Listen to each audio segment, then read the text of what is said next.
afternoon and welcome to this edition of KTN Newsdesk. We're glad you could make time to read news as it happens. My name is Edith Kimani. That's right, and my name is Bonnie Tunya. It is the 12th day of March 2014, and coming up in this bulletin.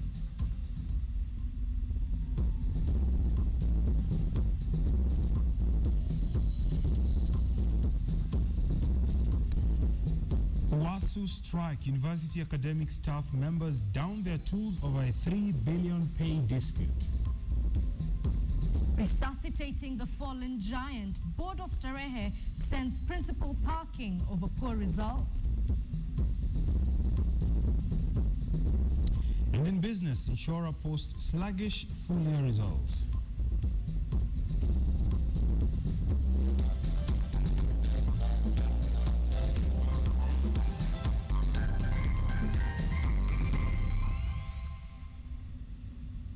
Welcome to the program. Now, the Global Counterterrorism Forum officially began yesterday to address the prevailing threat of terror. That's right, and the meeting is being held in Kenya. For the very first time, the forum has drawn together representatives from Europe and the Horn of African region. This meeting comes at a time when terrorism is taking a new shape. Principal Secretary, Ministry of Interior and Coordination of National Government, Mutea Iringo, raised the alarm on the radical teachings that lure unemployed young people to terrorist groups. The European Union said terrorism is a global problem and needs concerted efforts from all nations to address it. Kenyans should engage in their day-to-day activities without fear whatsoever. But I would like to caution that the threat of terrorism is not over. Indeed, we're emphasizing and appealing to Kenyans to assist to be aware at all times and assist the security services in identifying and, of course, ensuring that we police each other so that we are able to deal with this threat. A word to thank Kenya, and that includes the Parliament, National Assembly, for all the work it has done since 2010 to pass legislation in different ways when it comes to counterterrorism, counter-terrorist financing, and also the whole anti-money laundering spheres. A new study analyzing Twitter activity on the continent has ranked Nairobi as the most active city. This is in East Africa on social media platform Twitter. Continentally, however, Nairobi ranked 6th, with Johannesburg, Cairo, Durban and Alexandria taking the top slots for the geolocated tweets. Strategic Communications Agency, which analyzed the tweets, also found that Twitter activity in Africa during the last quarter of 2013 peaked on the day of Nelson Mandela's death. Football, however, seems to be the favorite pastime for Africans. Now, according to the findings, the most discussed topic on Twitter in Africa is football. It is apparently discussed more than any other topic, including the death of Nelson Mandela. The most mentioned football team was Johannesburg's Orlando Pirates. Politically related hashtags were less common than those around other issues, with only 4 particularly active political hashtags tracked during the time period. This included the hashtag Kenya at 50 and the competing hashtag Kenya sick at 50.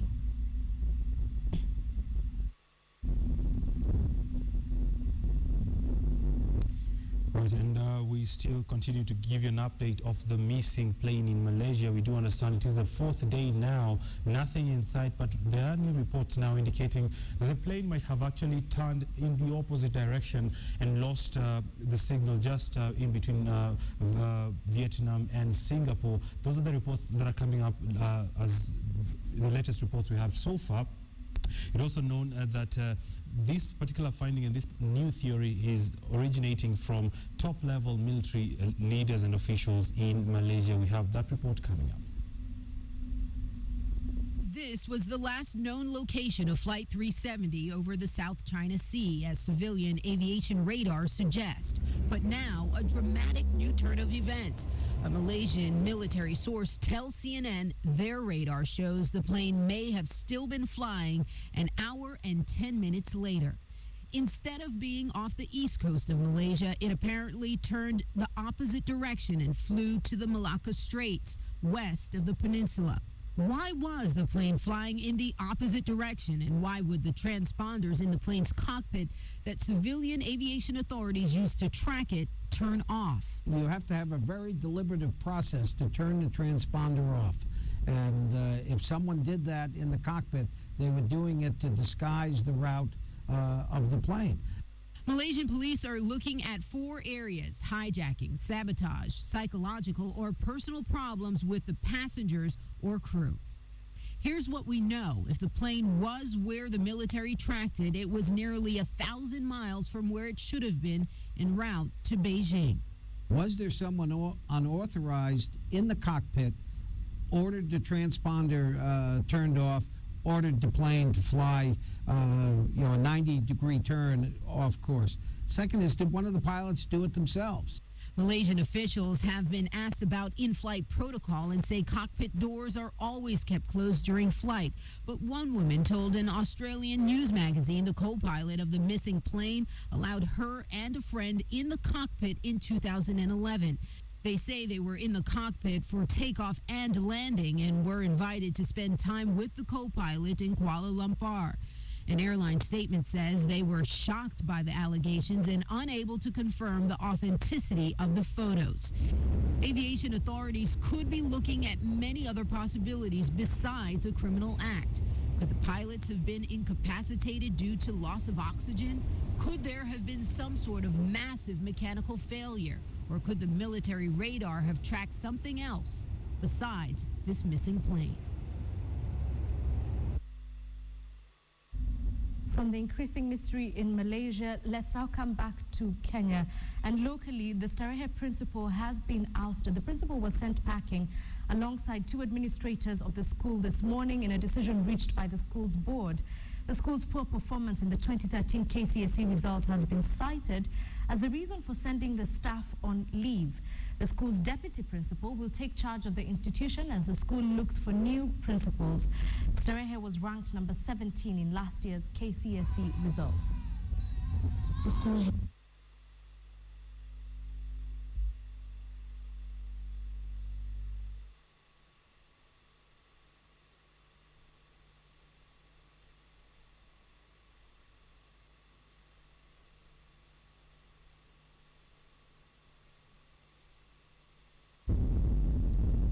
Well, if you missed it last night, it's our continuing series, Jailed Juveniles, and today we follow the story of a boy who defiled a 4-year-old girl.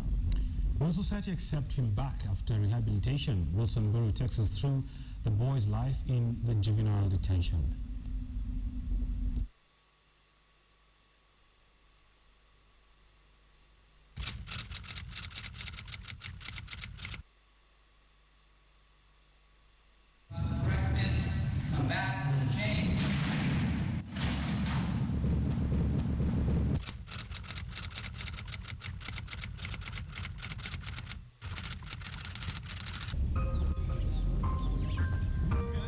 Teenagers are probably the most confusing times in a person's life.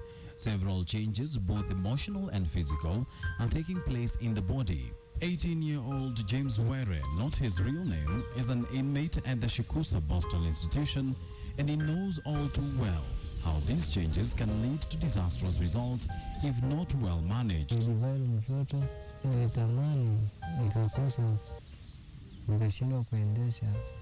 Nilikuwa kwa stage ya dole, nikashindwa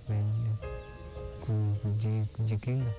When James committed this heinous crime, he was living with a relative who works as a night guard in Mumias.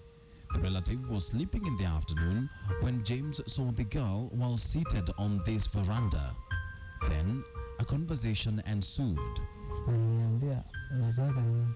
Nasema, sina kitu, nakuomba kitu moja.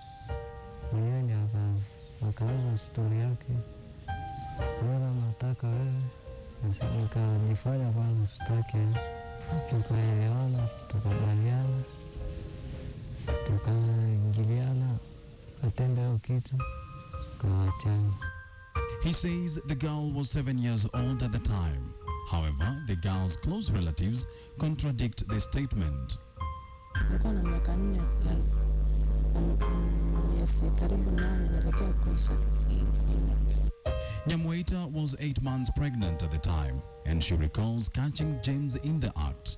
She was at the neighbors that afternoon, then she decided to go back to her house. Nikaona huyo kijana amekaa hapa hivi, alafu ameshika mtoto. Amemshika hivi, amemtoa nguo yake ndogo, alafu amemwekelea mguu mmoja hapa. Nikajaribu kumchapa kabisa, akaponyoka, akakimbia kwenda huko juu. Alafu mtoto mama wengine walimchukua kamkalisha huko. Stephen Panyako, the relative James was living with, was awoken from his afternoon nap to commotion outside.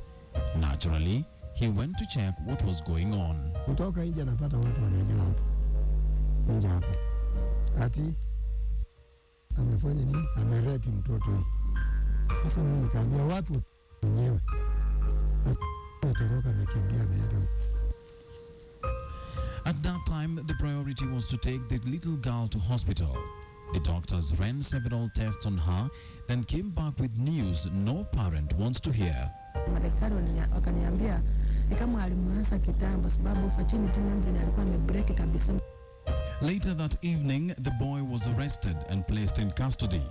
His mother, who lives in Teso near the Ugandan border, was informed of the arrest. Lakini mama alitoka huko. Ati mtoto yangu amepigwa kwa makosa ili mimi sijui. Yakaenda wapi? Police station. Sasa mimi naye nikaenda. Kuenda huko nikaeleza maneno. Basi polisi akasema sasa hii ni raping. The boy was held in the police cells for 3 months before his case started. As it turned out, it was a pretty straightforward case with very little defense. He was charged with defiling a minor and sentenced to 3 years in a Boston institution. Alisemekana hiyo kesi ya raping ni ngumu. Akabaki huko. Alafu siku ya kesi tulikuwa tunaenda kusikia tu. Basi siku ya kutoa hukumu alihukumiwa miaka 3. Huyo kijana ni mtu mwenye anajua hapa. Sasa ni familia yake haikuwa inajiweza vile, utasimchukulia hatua kali.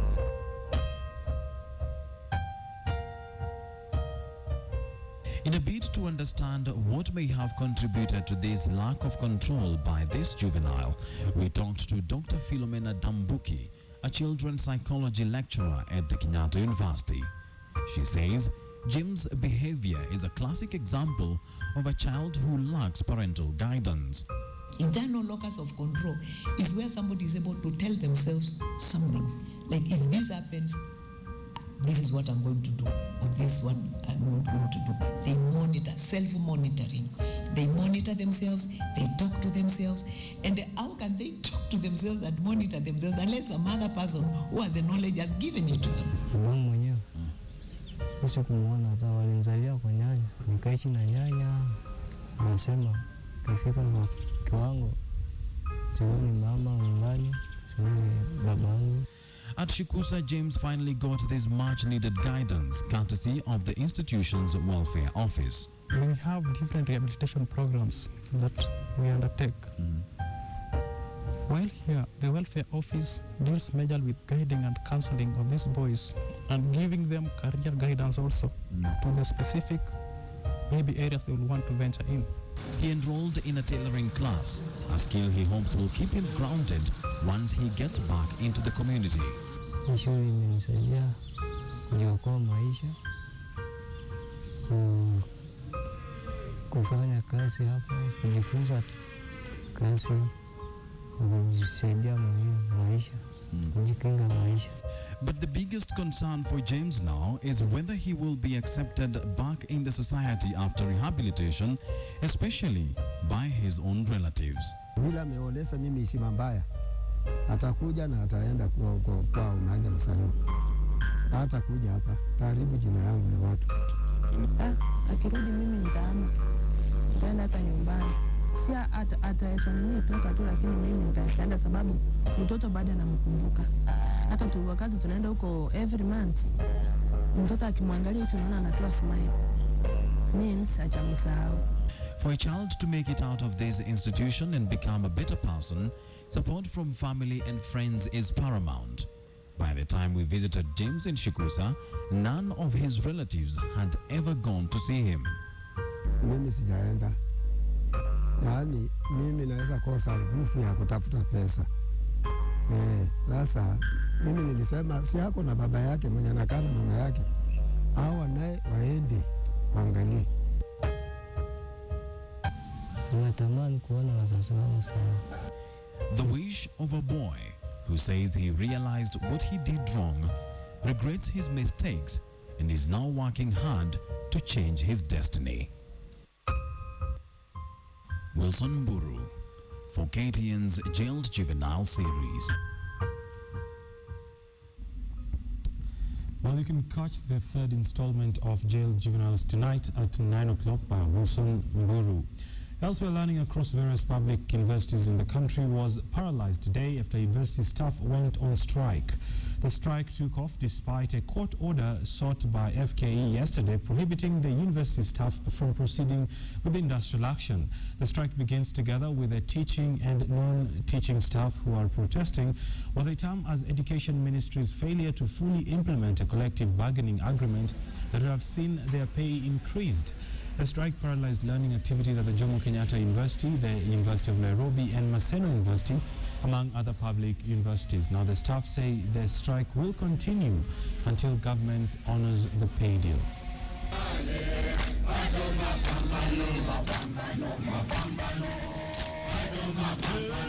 Vice Chairman Wasu, na ningewasi tukaze mishipi tupewe haki yetu. Haiwezekani namna hii kwamba watu wengine watakuwa wa Kenya sana na sisi wengine walala hoi kwenye shamba hili. Tupeni haki zetu ndugu zangu. Nataka pesa zao. Tumeonyesha wazi kwamba mabwana hao wamebadilisha hali ya pesa za umma. Sheria zipo kwa mtu yoyote ambaye anafanya ubadhirifu wa mali ya umma. Ni lazima serikali ichukulie mabwana hao hatua. Let's cross over live to Kisumu County, where our very own Fred Omula is standing by to give us the latest regarding that particular industrial action by academic staff in that part of the country. Fred, good afternoon. Good afternoon, Bonnie. Well, learning has been paralyzed at Maseno University. You know, that's the big public university in this side of the country. In a span of just about 45 minutes, between 10:30 today and 11:15, everything went from normal to haywire. What was happening, we had lecturers and staff coming in to work as usual in the morning. They came in at around 8, most of them reporting at around 7:38, and the early lectures also start at around 7 a.m. And learning started, and the staff also went about their normal routine duties, everyday duties, starting at around 7:30 a.m. And they continued. And in fact, I was checking with the university at around 8 a.m. and they told me everything is fine. I called again at around 10 a.m. and everything was fine until that point. Then they started mobilizing. The leaders of the unions came together. We had KUSU and WASU. The KUSU, the union of staffers in the universities, and the WASU is the union of lecturers. They mobilized their people, the unionists, and within a span of 30 minutes, everything stopped.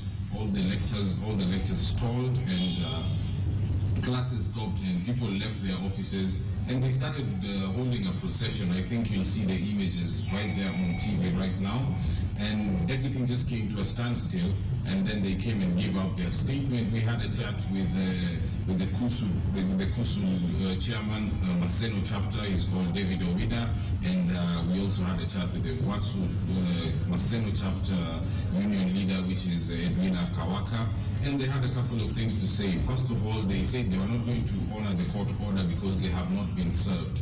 You must be served at every individual chapter, and they have not been served in Maseno. So as far as they are concerned, the strike is on until the Secretary Generals of those two unions have told them that the strike is off.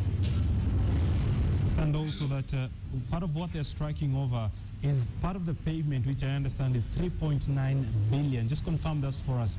3.9 billion of the 7.8 billion that was supposed to be paid by the Ministry of Education. Is that right? Actually, the Ministry of Education has confirmed in front of a parliamentary committee that they paid that amount because the money was released from Treasury to the Ministry of Education. The permanent secretary in the Ministry of Education released the funds to the universities, and that is where the whole controversy arose. So this war is between the staff and the university, not the universities and the government. The government actually released the first tranche, and they were awaiting the second tranche, but they were not seeing the first tranche forthcoming in terms of increased house allowances, commuter allowances, and salary increments that come up every year. So their war is with the university administrations, the senates, the vice chancellors. That is where the problem is at. That's right, Fred. The war is between the staff and the university administration. We understand the money was indeed paid by the ministry, but it didn't get to the staff it was intended to. Fred Mulo is covering that for you. We'll get you more details regarding that strike as and when that happens. Well, the High Court this afternoon has made a decision regarding the case of Peter Munya, who is the Meru governor. Remember that the High Court had initially upheld his stay as the Meru governor, but now it has since been annulled. The person who petitioned for his governorship was a voter, actually, Dixon Mwenda, who accused the Electoral Commission of inflating results in 7 polling stations in Munya's favor. Right, we do understand that particular decision was made by a court of appeal sitting in Nyeri that has since overturned the governorship of Peter Munya. He becomes the second governor to be ousted, different circumstances, but yeah, second governor out of office. All right, we'll be giving you more details of that later on, but right now let's have a look at the business. That's right. Away from matters governors and governorships, CIC Insurance has announced a sluggish 1.3% growth in profitability for its 2013 financial year.